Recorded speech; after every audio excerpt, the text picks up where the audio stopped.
Matuturuan ko kayo ngayon mga buddy kung paano kayo gagawa ng pamalit sa ilaw nyo kung wala kayong kandila o wala pang kuryente. Gamit lamang yung mga basic na nakikita natin sa ating bahay. Ano nga ba yung mga basic na kailangan? Kailangan lang natin mga buddy ng mantika. Ito mga buddy, bumili lang ako sa tindahan ng mantika worth 5 pesos, 5 piso. Tapos asin mga buddy. Asin. Ayan, ito yung asin namin. Umpisan na natin mga buddy kung paano kayo makakagawa ng pailaw. So, ito mga buddy, lalagyan lang natin yung asin. So, lalagyan lang natin yung asin. Depende sa inyo mga buddy kung gaano yung kadaming gusto nyo. So, lalagyan natin dyan. O, sunod mga buddy, mantika. Paubos na yung kandila natin mga buddy. So, wala na kasi akong mabilhan mga buddy. So, lalagyan na natin yung mantika. Oh, masip pa.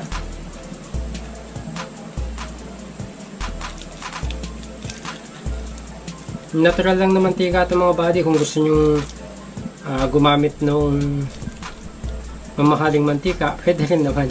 Pero sa akin mga buddy, binili ko lang sa tindahan 5 piso. So, kung makikita nyo mga buddy, may mantika na sa loob. Tsaka asin.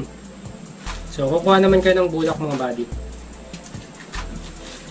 So, kuha lang tayo ng bulak. Tapos, kukuha tayo ng ting-ting. Ito yung magiging pinakapabilo niya mga buddy. So, hatiin lang natin konti. Depende kung para tansyahin nyo na lang mga buddy kung gaano kataas yung gusto nyo. Tapos itong ting-ting na ito mga buddy, ibabalot nyo dito sa bulak. Yung mga buddy. Gagawin nyo siyang parang pabilo. Ayan. Ayan. Lalagyan nyo sa konti ng dulo. Tapos, ayan. Ito mga buddy, wala nang ting-ting. Hanggang dito lang yung ting-ting.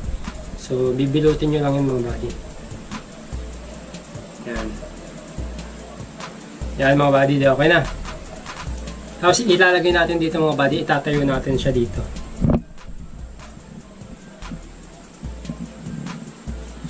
So sisindihan natin ngayon mga buddy.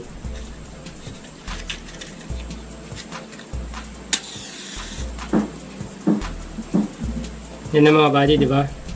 Antayin lang natin.